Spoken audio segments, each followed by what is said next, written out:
Lots and lots of words. It's the third week of medical terminology. I think, some students registered late for this class, so there's been a lot of catching up going on. And please, when you read the Sakai page for week 3, I have a few notes about things like deadlines and getting things turned in. Had to be, just to make sure everyone's actually up to date. Had to just make some little tweaks. Email me with questions. One thing I think is good news is that this week we do have more words to memorize, but they are all combining forms. So they are all either Greek nouns or adjectives.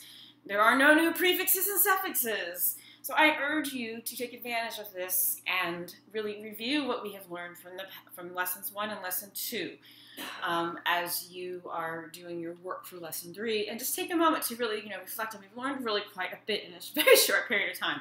So you will need to know what we've learned, all these words, for the midterm and for the final. So it's not bad to take a moment to reflect. A couple small points. Had a couple questions about adding connecting vowels to combining forms. So, the general rule is that you add the connecting vowel when you have a combining form, ends in a consonant, and another combining form or a suffix that begins in a consonant. The reason we need to do this, if you want the explanation, is euphony. Beautiful Greek word, euphony. Y'all know, means well, positive, good, and phony refers to the voice. So in other words, we add the combining vowels because we need to, if you're going to traco, kale, sud, it, sist, to the ancient Greek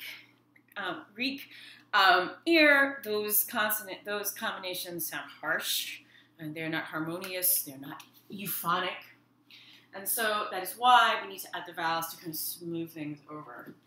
It does make things a little more complicated for you, but alas.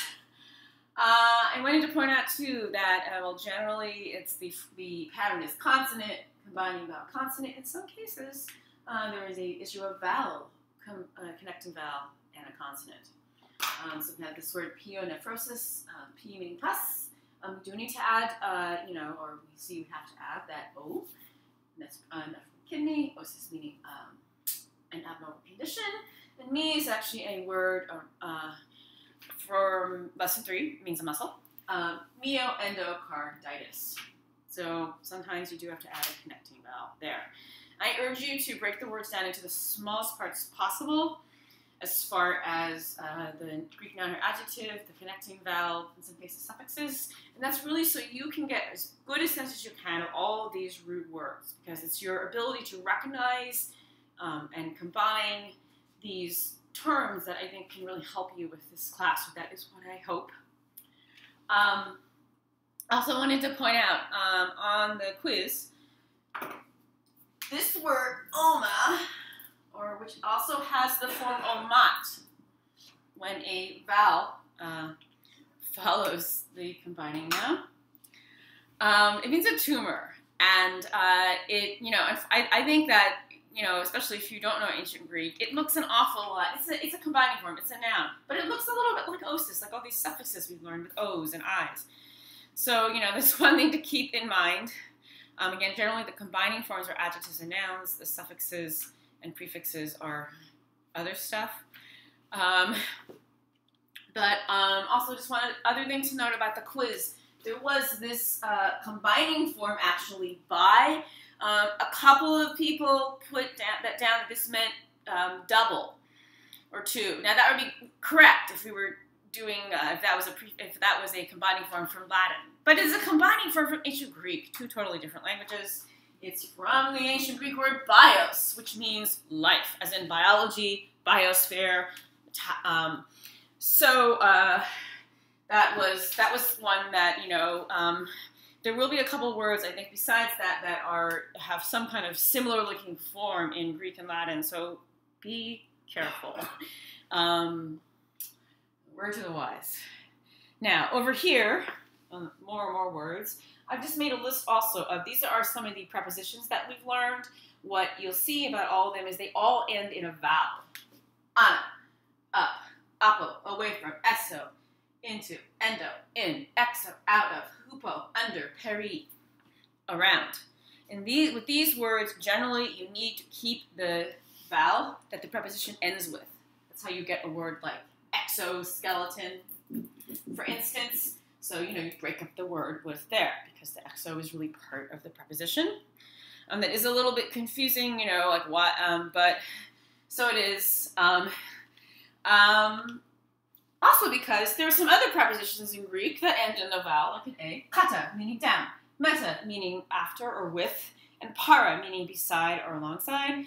Well, sometimes when we use these prepositions in a medical term, we take off the A. So we get kat, or met, or par. Why? So you just need to, I really think the best thing to do for learning these terms is really studying the terms in the book, the exercises, and really that's why I encourage you to really break things down into as small parts as you can. That's how we end up with words like metin, sep, fa, lon. Okay, that's where it breaks up. The encephalon comes from the Greek, a Greek noun. And paronychomycosis. Nice long word. Paronychomycosis. So that's the par from alongside. This word actually means a nail. It's one of our vocabulary words for lesson 3. Myc actually means a fungus, and osis means an abnormal or disease condition. So, a little confusing here. This is a connecting vowel, and this is part of the suffix. Just so you know, also, this CH in ancient Greek is actually one letter. CH in Greek is a letter we call chi. It's a k sound. I know it looks like an X, but it's pronounced like k. Okay.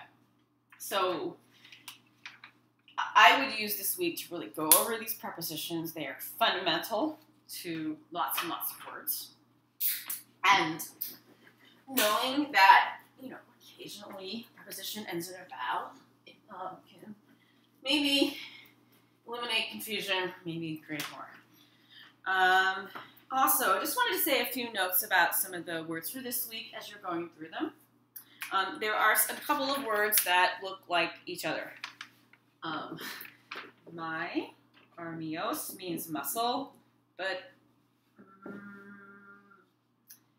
mic, or with an ET, means a fungus, and then miel means bone marrow, or the spinal cord. So they all begin with an MY, and keep track of that, mic, and miel.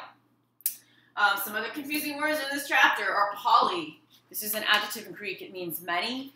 A good example is, polygamy, more than one wife.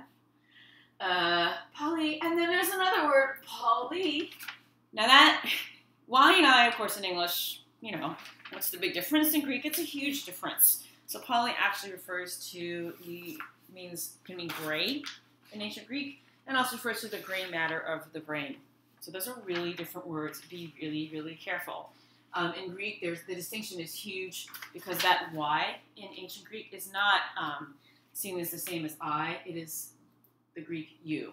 In ancient, what we see as a Y in an English word, in the original Greek word was actually a U or an upsilon. Some other combinations I just wanted to point out to you because they do look a little bit alike, and we are at the point when, because we've learned a lot of words, things might start to scramble a little bit in your brain, and then you may not be happy when you're taking the quiz. So try and keep everybody happy. We're also going to learn a word in, or inos, which means a fiber. Be real careful. It does not mean in. It means fiber or muscle. The words for in are these words, en and endo. Be very careful. Also, we're going to learn an adjective, is. It means equal. A great example is from the isosceles triangle. Yes, the triangle, which has the two angles, which are equal or the same. Oh, they're not in my triangle, I know.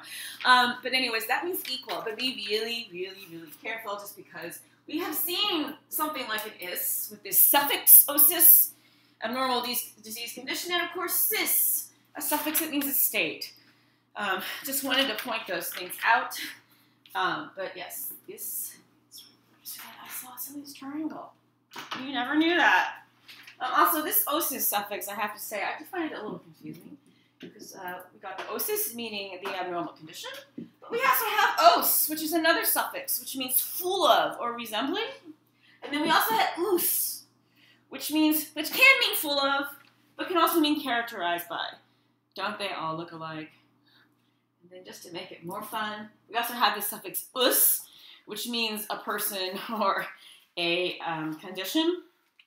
So I think osis we've seen a lot, so I feel like we're getting a little more comfortable with that, but it has a different meaning. Notice from os and us, these two are a little bit more similar. Part of the reason is this one is from Latin, slightly different meaning. Also, if you're trying to keep track of this word us, which I noticed on some of the quizzes, I think, or homeworks, there was a little confusion about this term us. Well, think of the word fetus. A fetus is a person. Maybe that's not the best mnemonic device to learn, but us does mean a person in this case. And finally, I just wanted to draw your attention to, if you're keeping track of these things, you've run into quite a few nouns, like derma, soma, of course we had oma, derma, skin, soma means the body, oma means a tumor. If you're teaching ancient Greek, you would learn that these are all neuter nouns of the third declension. We're not taking ancient Greek, but it is helpful to know that these words, that is what their kind of basic form is, or we call it in ancient Greek grammar the nominative. But these words all have this other form. Dermat, somat, and omat.